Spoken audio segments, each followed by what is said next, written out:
We're going to get started here. Okay. Welcome again, everyone. My name is Evan Richards. I work with the Brown School Professional Development Team here at Washington University in St. Louis. I want to thank you for joining us today for our Open Classroom series. Open Classroom, if you don't know, is the Brown School's virtual and free professional development series. And beyond Open Classroom, we are the largest provider of CE units in Missouri, and we do offer workshops year round. So if you are looking for continuing education credits or just some more deeper learning, I do invite you to check out our website. There's a link in the chat and there's a QR code here. Just a couple of housekeeping notes for today. We are using a Zoom webinar format, which means we can't see you or hear you, but we do want to engage you through the chat. So we welcome you to post comments and questions in the chat.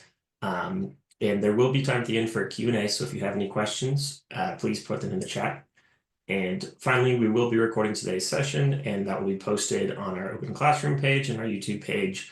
So a link to that is in the chat as well, and I'll link that at the end. And now it is my pleasure to introduce our speaker for today. Dr. Megan Keys is a licensed clinical psychologist in Missouri and Alabama. She specializes in the implementation of evidence-based psychotherapies for adults. She served as an expert consultant for 16 years with the National Center for PTSD's Dissemination and Training Division.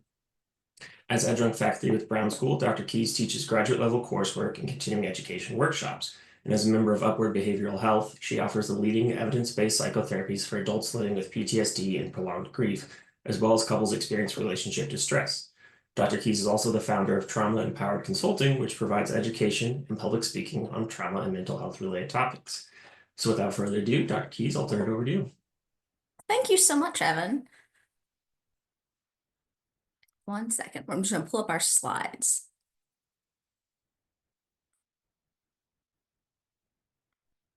There we go. Okay.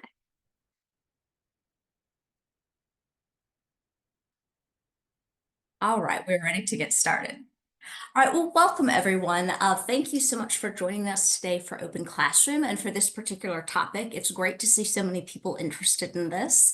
I certainly hope the information I share with you today about the interconnectedness between PTSD and health will be helpful to you in some capacity.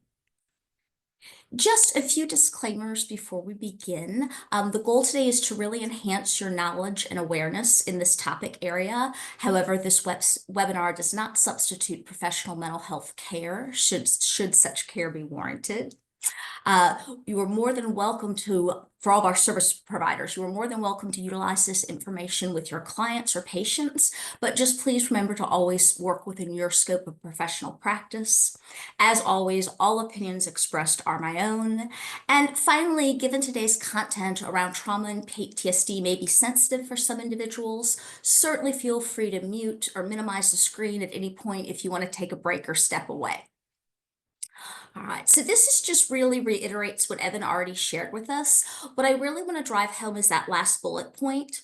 Even though I'm unable to view or participate in the chat during the webinar, I definitely want y'all to feel free to engage with each other, whether it's posing questions, reactions, sharing resources. I just really want to optimize our time as a learning community today in terms of people really being able to connect and learn from each other as well.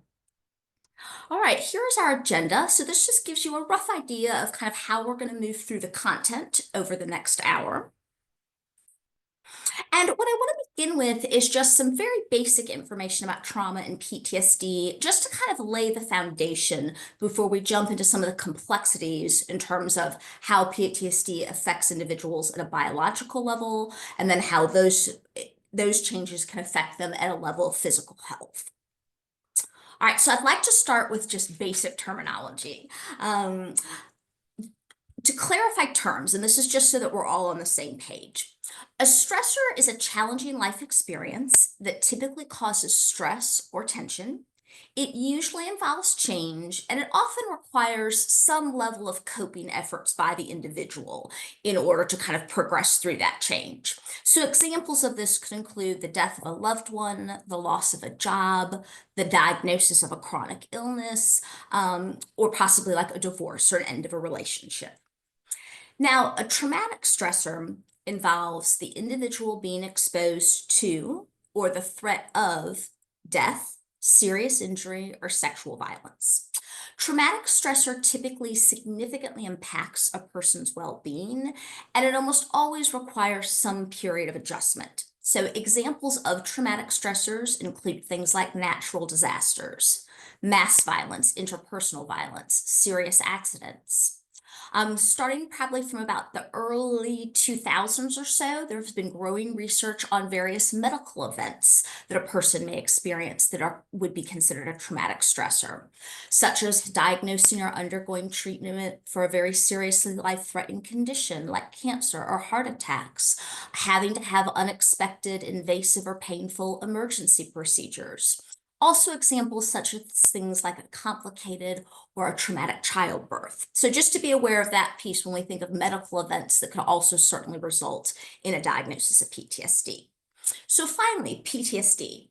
So post-traumatic stress disorder is a diagnosable mental health condition that develops after a trauma. It's typically characterized by very chronic reactions to that traumatic event that really impair a person's daily functioning and often requires mental health treatment in order to kind of overcome these changes. So just basic definitions I'd like you to keep in mind as we go forward. All right, so let's think a little bit about when a person experiences a traumatic stressor or a traumatic event, how they may respond. So after experiencing a traumatic stressor, almost everyone exhibits some reactions to the trauma. So this is a very comprehensive list of the range of stress reactions people may experience. These stress reactions can be very common in the weeks and months following a traumatic event. These are in no way signs of weakness or pathology or sickness. These are actually very natural reactions to such an extraordinary experience like a trauma. The thing that's important to keep in mind is that, trauma is typically unwanted, unexpected, and uncontrollable. Therefore, it can lead to really significant changes for an individual emotionally, cognitively, physically, and interpersonally. So some people may experience some of these, some people may experience most of these. Trauma reactions are highly individualized. However, overall, for most people, these trauma reactions will be time limited. While these reactions are a natural response, if they become pervasive and if they start to significantly disrupt the person's life, they can evolve into PTSD. So I'm going to discuss PTSD symptoms more in just a bit, but you will see that pretty much all of our common reactions listed here end up being either primary or secondary symptoms of PTSD as well. All right, so just to say a note about recovery.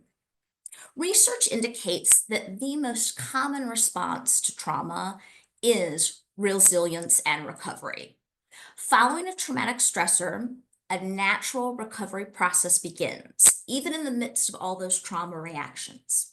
This recovery process is slow and gradual, and it actually involves the individual kind of navigating those trauma reactions as they continue to progress forward in their life.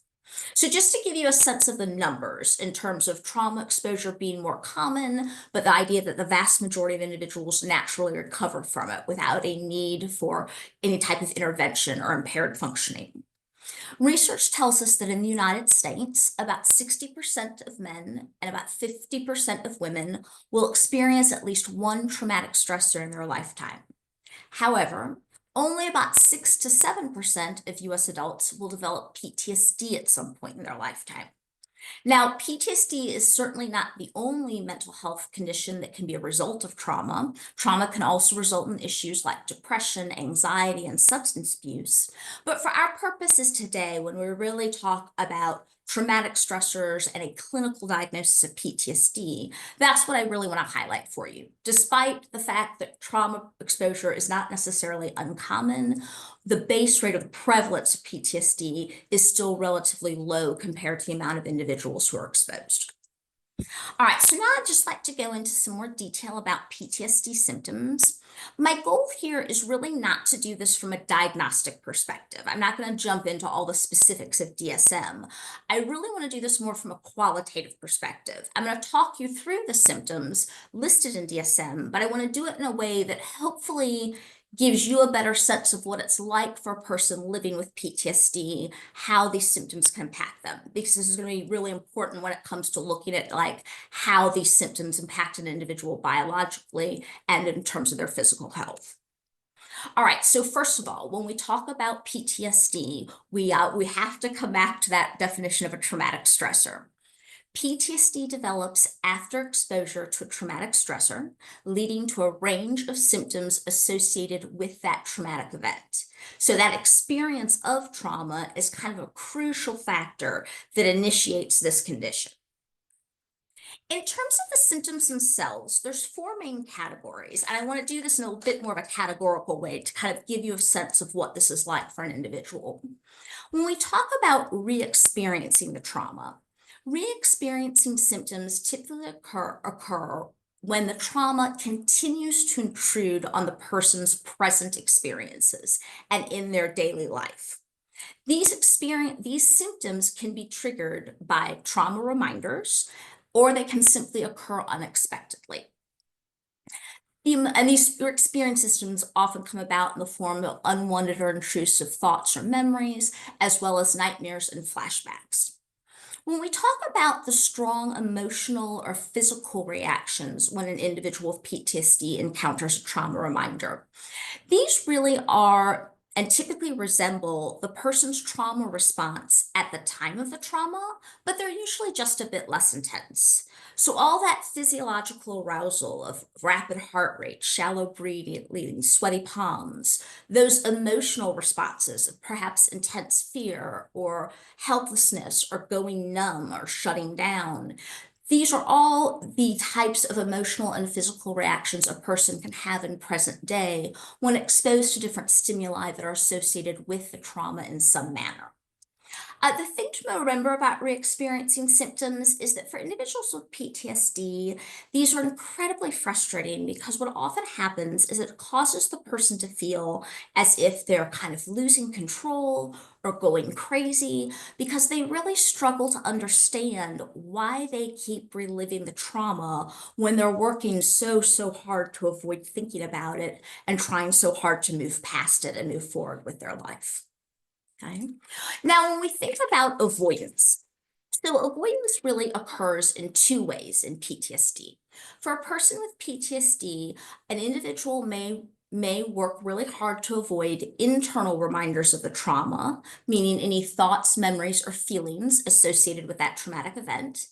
They may also work really hard to avoid external reminders of the trauma. So this involves any, my goodness, people, places, things that remind them of the trauma in some way. And this can get very specific. This can involve even things as specific as, sights, sounds, smells, objects, or activities that were associated with that traumatic event in some fashion. For many people, avoidance really becomes their primary coping mechanism in terms of a way to prevent those re-experiencing symptoms we just talked about. For a lot of individuals with PTSD, avoidance is really the best way that they've found to keep all those distressing thoughts and memories and physiological reactions kind of at arm's length.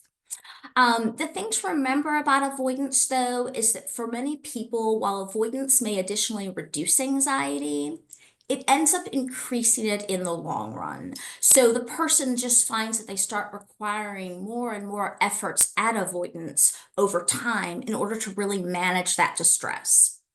As avoidance grows, many individuals find that their lives just increasingly become more and more restricted because they're needing to avoid more people, more places, more things to keep that anxiety at a manageable level. So that's kind of what our avoidance looks like. It's the most effective way they've found of managing their anxiety, but actually it's just increasing anxiety over time.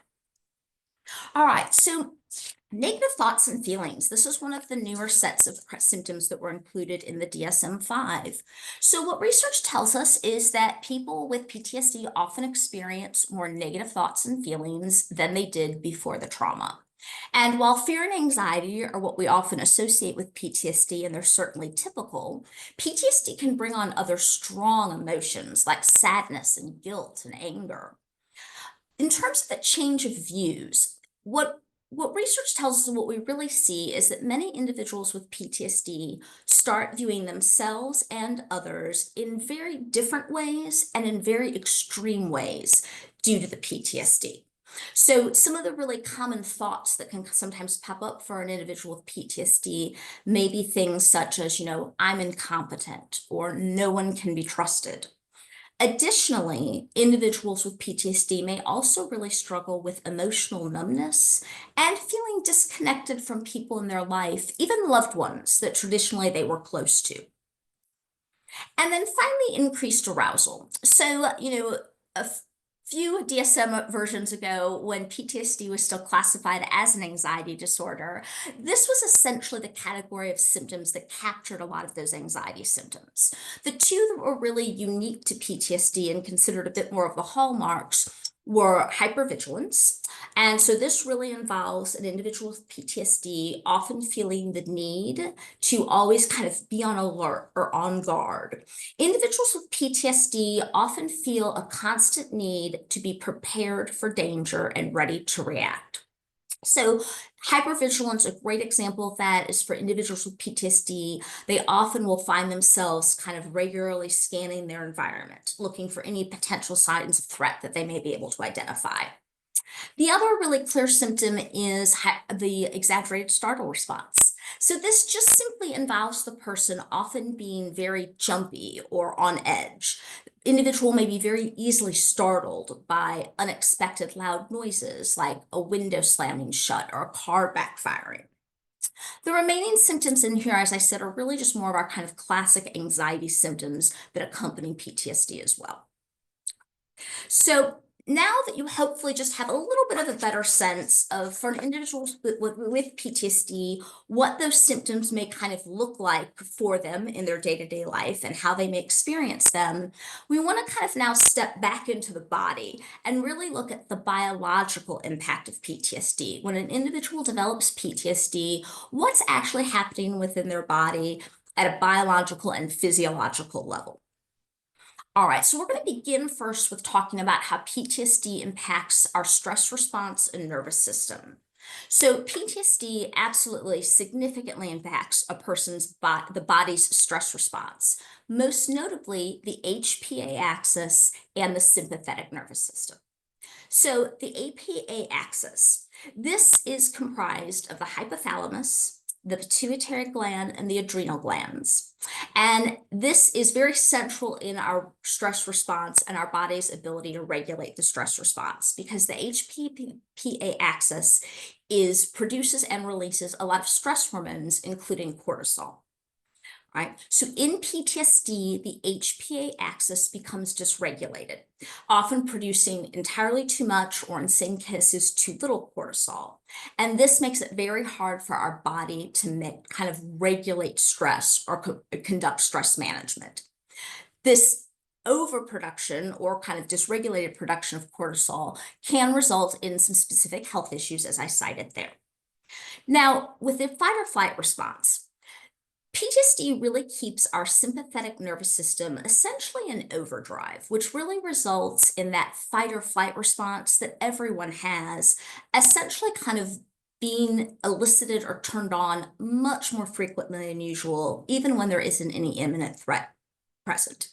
So our fight or flight response really is because our bodies are biologically prepared to automatically respond to any perception of threat or any perception of stress. But what this means is that even thinking about something stressful, even thinking about, I don't remember where I parked my car in the parking lot when I got to work this morning, thinking about that can kick off that fight or flight response. So the fight or flight response involves many physical symptoms like increased heart rate, sweating, chronic anxiety, often very acutely felt. And for individuals with PTSD, this fight or flight response is turned on and turned on to a much greater degree than individuals without PTSD.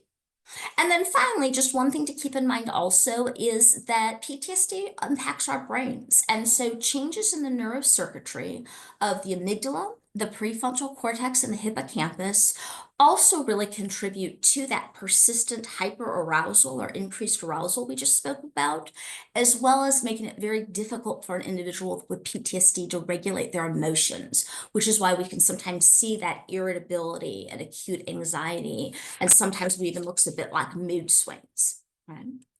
Now we're going to look at the next domain in terms of at a biological level, how PTSD impacts an individual's chronic stress and inflammation. So in a person with PTSD, that body remains in a constant state of stress, just kind of continually releasing those stress hormones that eventually wear down the body's systems over time. Chronic stress leads to persistent systemic inflammation, which, unlike typical inflammation that aids in healing, if we have an illness or an injury, and that immune response is to help kind of heal that, defend pathogens and rework it and heal it.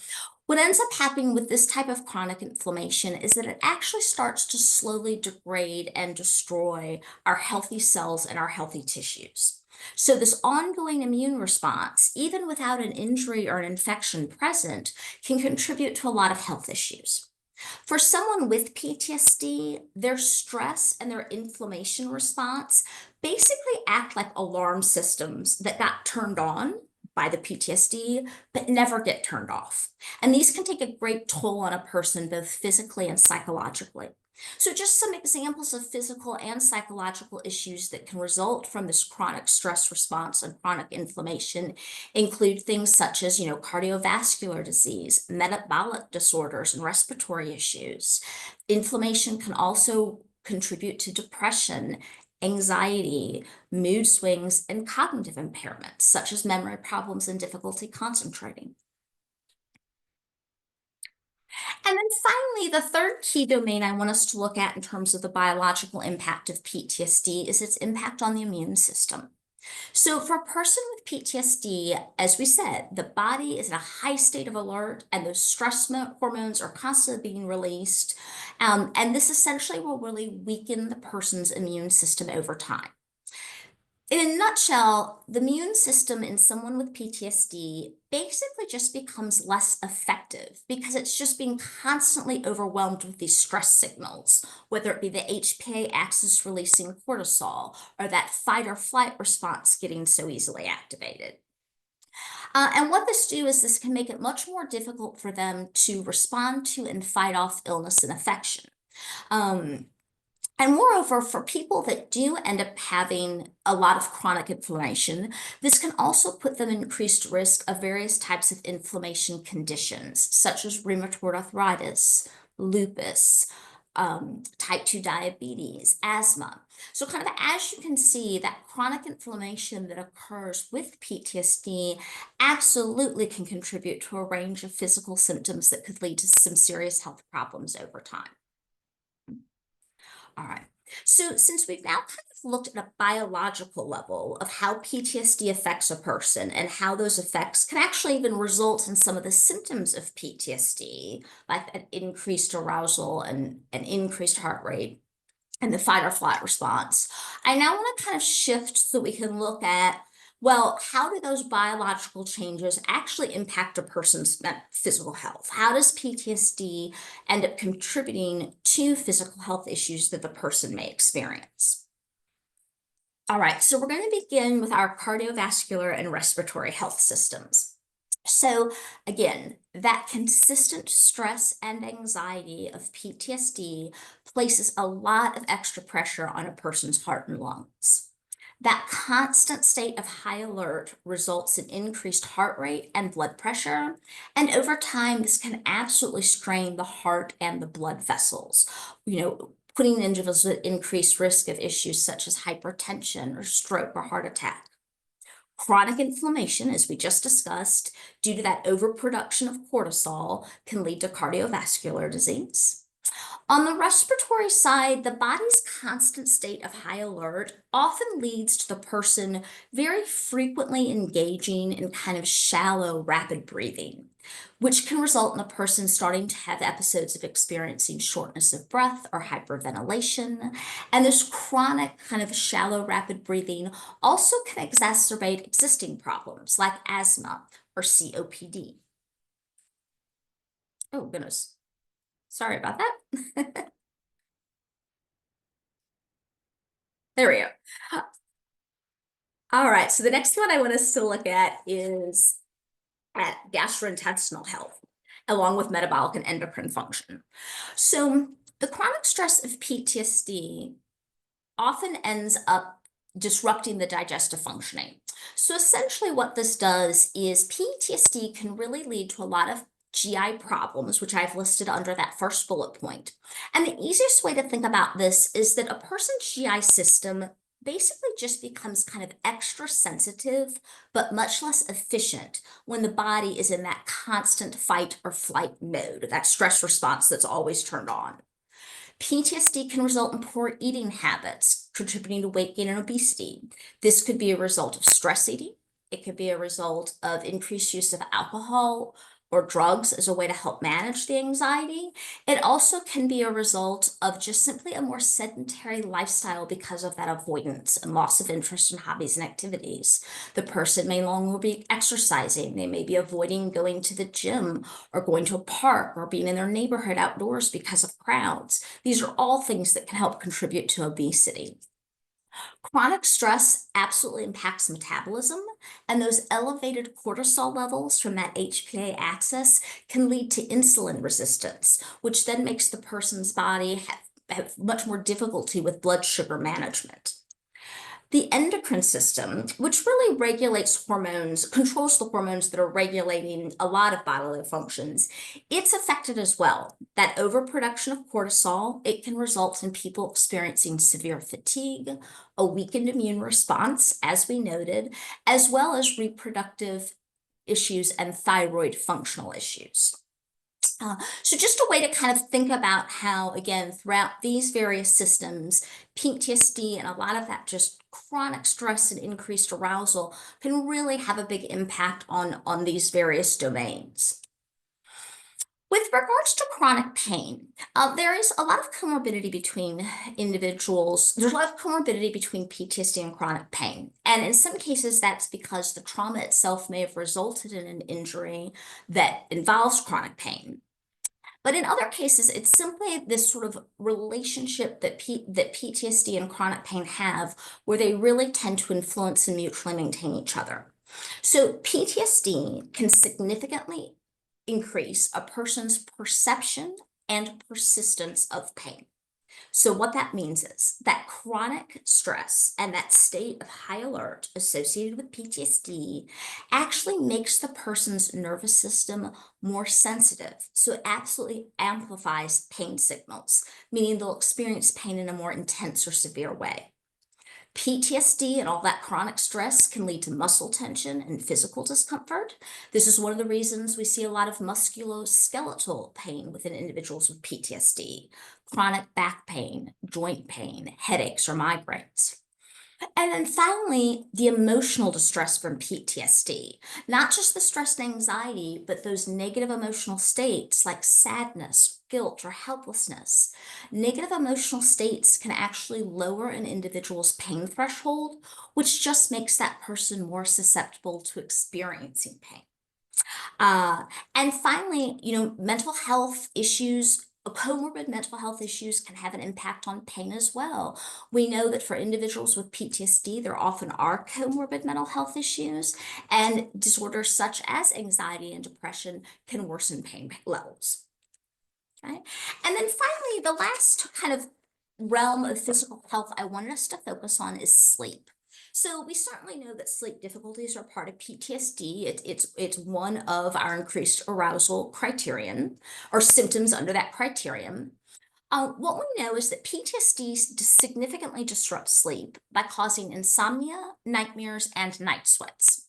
So the heightened state of anxiety and that kind of constant alertness can make it really difficult for the individual to fall asleep and stay asleep. So nightmares and flashbacks can lead to really frequent awakenings and poor sleep quality, just leaving a lot of individuals with PTSD feeling fatigued, and it tends to really affect overall well-being. And finally, poor sleep quality over time can absolutely lead to a range of physical health problems. Kind of with some of those, I'm so sorry, I'm not sure what's happening today, that could absolutely lead to some of those.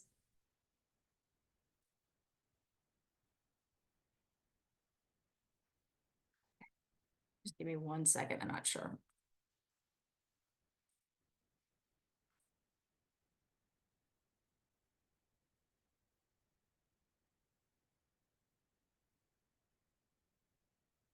There we go. Okay.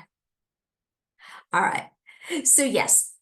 So as I said, we do certainly know and research shows that decreased sleep quality over time can absolutely result in a range of physical health problems for individuals. So really important to be aware of. All right. So I think probably I've given you a fairly reasonable idea of for an individual with PTSD. PTSD can have an incredibly profound impact, both physically and emotionally and psychologically.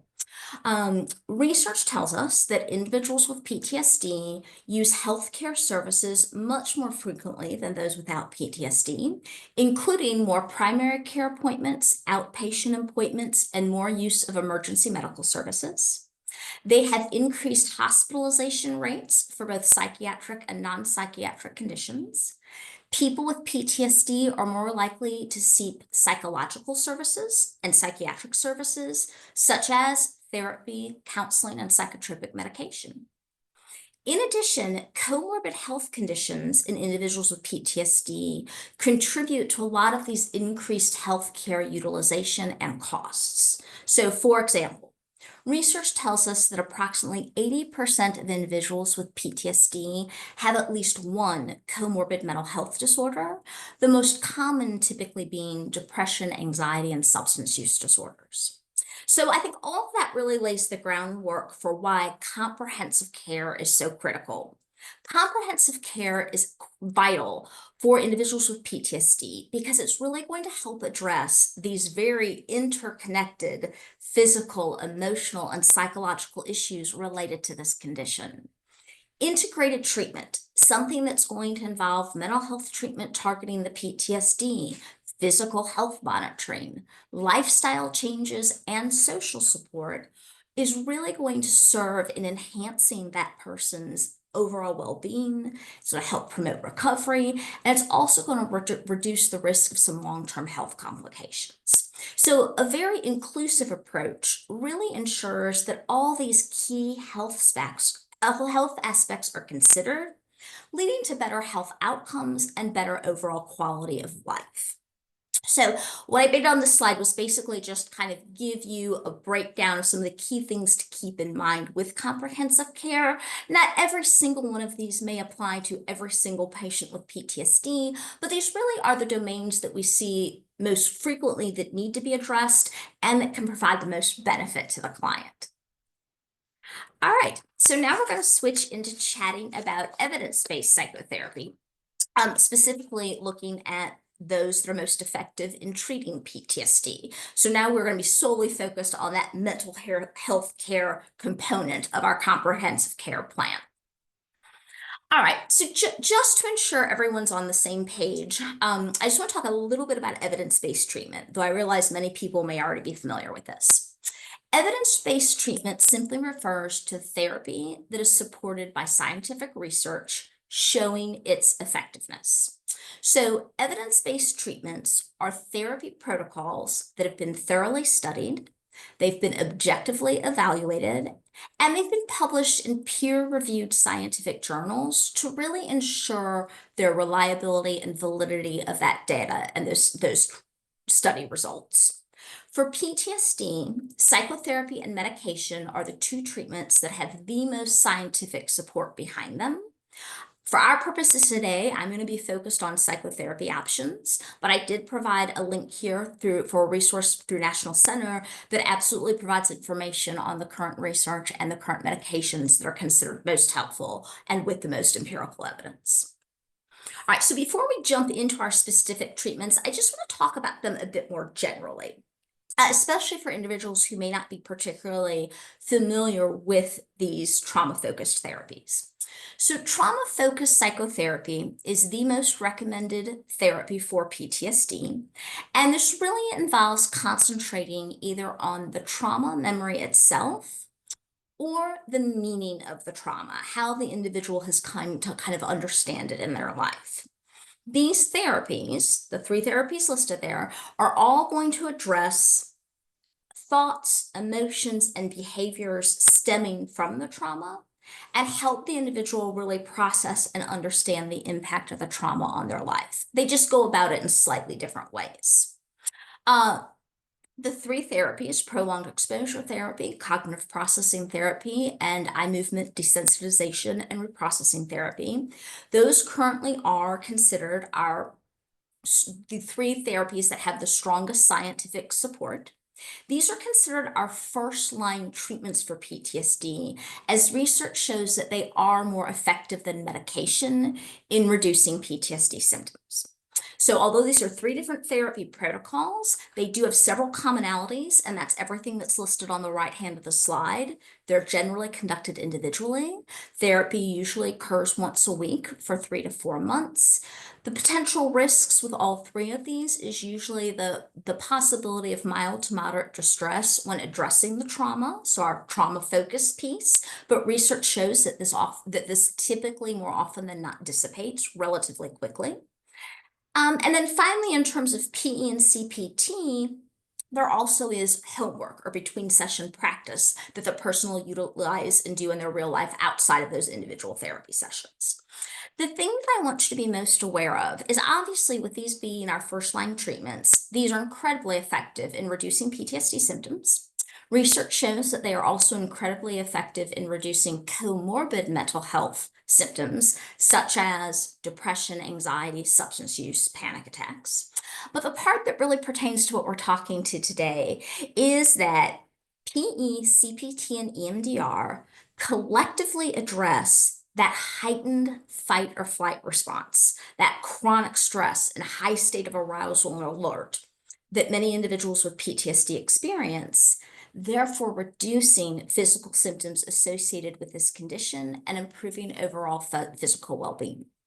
So there have been, substantial evidence and studies conducted that really show that these first-line therapies have been associated with reductions in chronic pain, headaches, migraines, and gastrointestinal issues.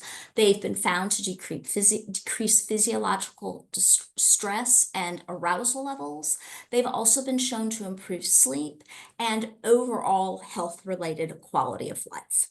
So just a piece that I want you to make very aware of with these psychotherapies is they are not only incredibly effective in treating PTSD, but they absolutely are effective in helping with a lot of the physical impact of PTSD for that individual. All right, starting with prolonged exposure therapy, I'm going to try to keep this pretty brief for the sake of time.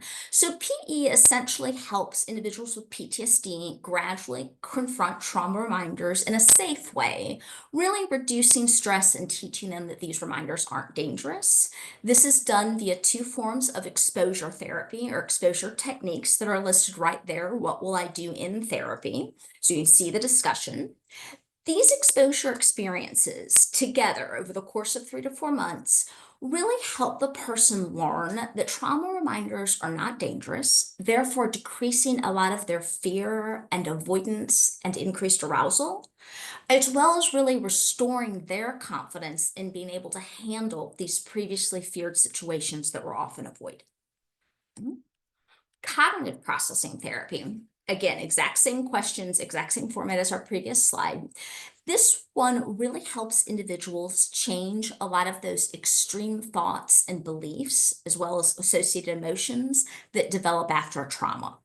Right? So because trauma really disrupts a person's most fundamental belief system, it often leads to these extreme thoughts such as the world is completely dangerous, and extreme thoughts lead to extreme emotions, such as very intense fear or possibly guilt or sadness.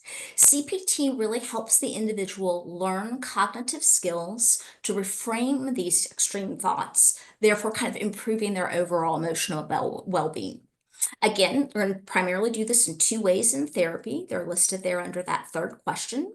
And really, what a lot of what cognitive processing therapy is it's allowing the individual to really learn a set of skills, learning how to identify, challenge, and reframe unhelpful thoughts in order to achieve more balanced thinking and really reduce negative emotions. Worksheets are used very heavily in this protocol, both in session and between session.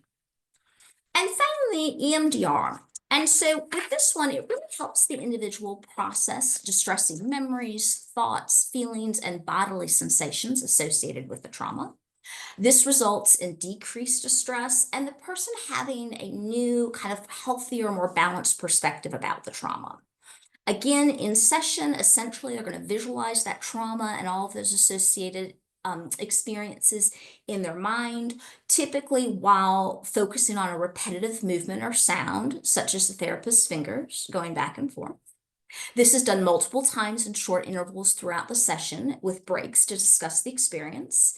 Over time, what they find is that distress comes down, they're able to process that memory more completely, and they're able to discuss that trauma with their therapist in order to develop sort of more new, healthier beliefs. And there is no between session practice with this particular one. All right. So let me just walk you through some resources before we open it up for questions.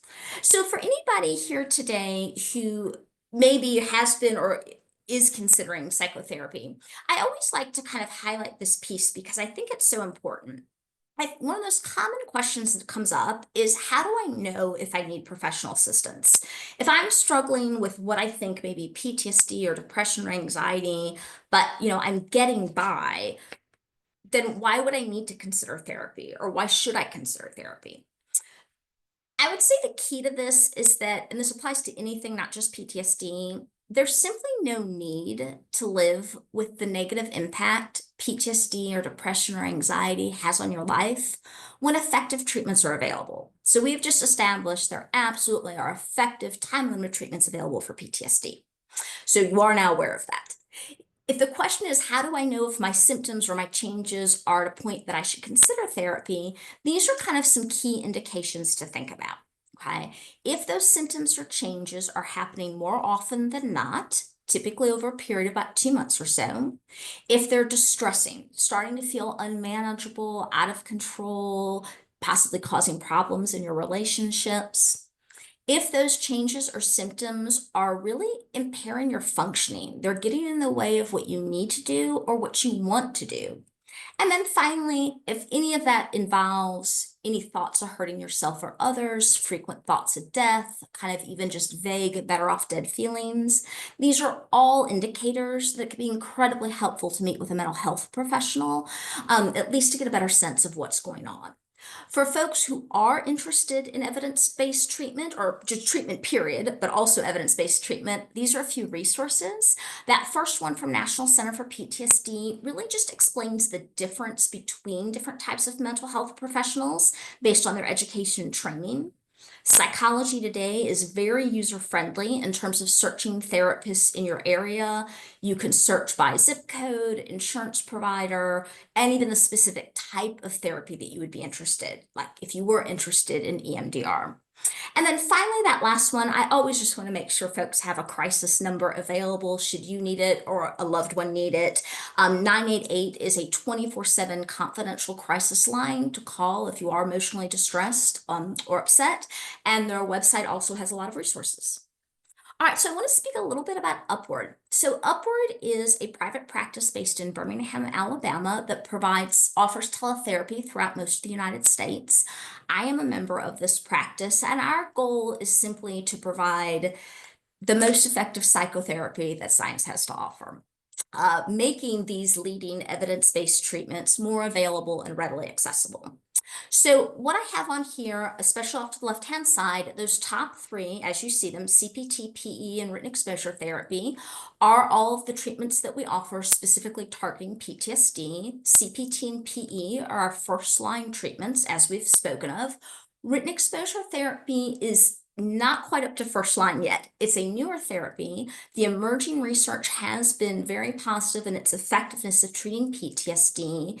It is listed in the clinical guidelines as kind of an up and coming therapy for it. Don't quite have the research behind it yet to put it up there with the others, but it is another very effective treatment. Given that we spoke so much about the sleep issues that PTSD can cause, the next series is just simply a list of the different evidence-based sleep therapies that Upward offers that certainly could be helpful to individuals with PTSD if they're experiencing some of these issues. And then finally, we certainly know that PTSD can create a lot of distress and sometimes conflict within relationships. Emotionally focused couples therapy is the leading evidence-based therapy for couples experiencing relationship distress.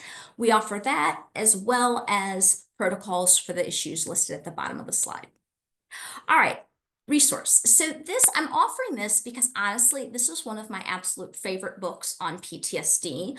I find it just incredibly helpful. It was written by two kind of just internationally recognized experts in the field, Doctors Barbara Rothbaum and Sheila Rausch.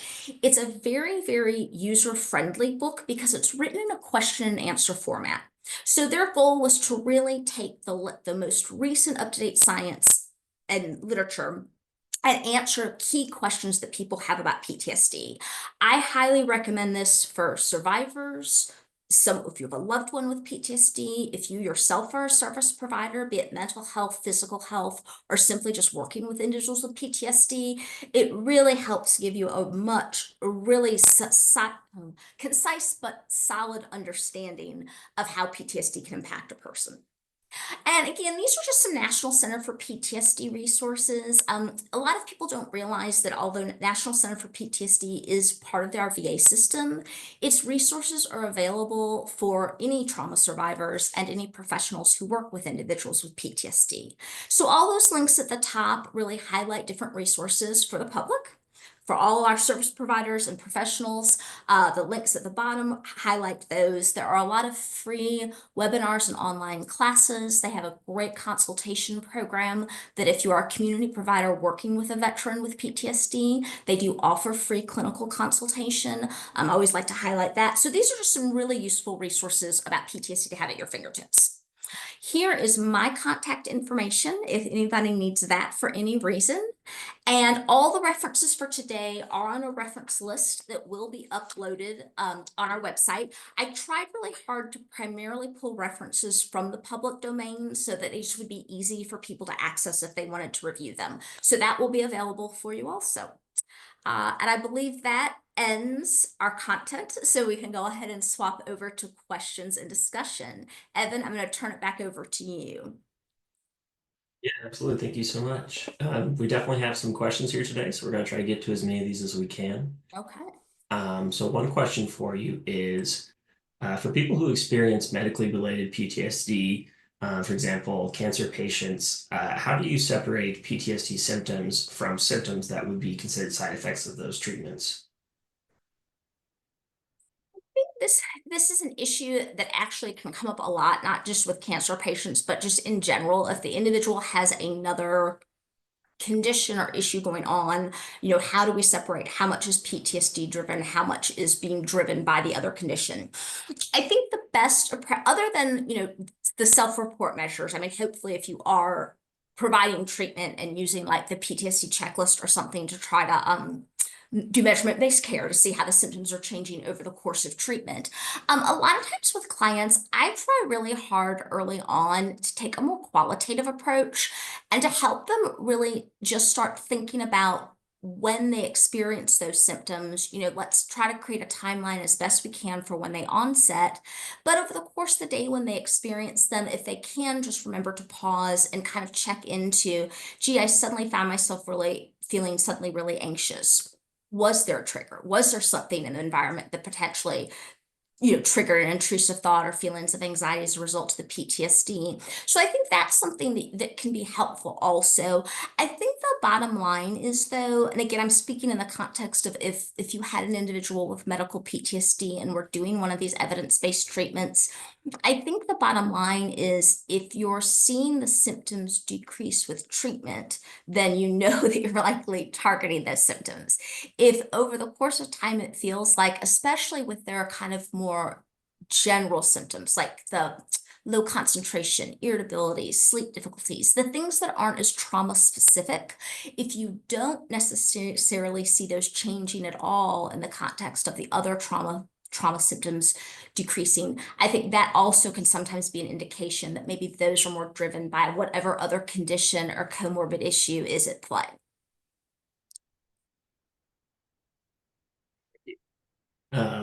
Looks like we have a couple of questions too about whether there's any information or whether you know about anything about the efficacy of treatments like internal family systems, IFS work, or even potentially plant medicine treatments such as ayahuasca, MDMA, or ketamine therapy. So in terms of the bottom one with all of our with all of the psychedelic assisted therapy. So I would say at this point, so much of the treatment is still underway and emerging. A lot of the research that has come out has been positive, even though the first attempt at taking one of the studies to FDA was turned down last year.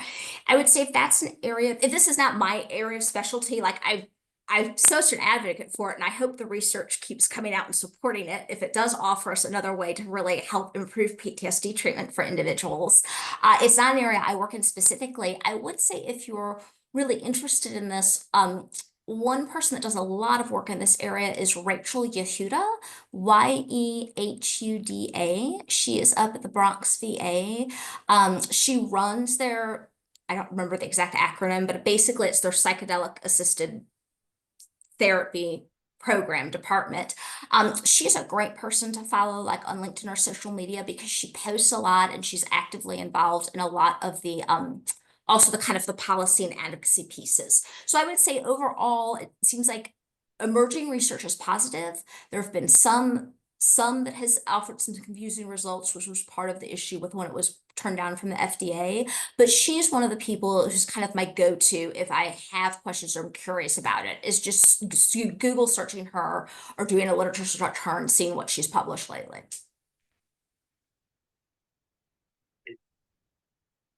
Good question about people whose trauma spans multiple events. How can EMDR be applied when the traumatic event may be non-specific or multiple events? Yeah, and so yeah, this comes up all the time with trauma-focused therapy, EMDR, PECPT, all of these in terms of needing a target trauma or target event. And it is incredibly complicated when you have individuals with complex trauma or just very extensive trauma histories. So we do the best we can with trying to identify a target event. And the reason that is for generalizability. You know, what research shows is if we can really target what was considered the most traumatic kind of event or the key traumatic event, as those symptoms decrease, we're going to see that generalized to symptoms related to other types of trauma the person may have experienced. I've had some individuals though, where even, you know, trying to look at the trauma content of symptoms, you know, really having thorough and careful discussions around how they believe the trauma has impacted them and what's the worst. There really may be competing traumas, or it really may be just more of a kind of blend.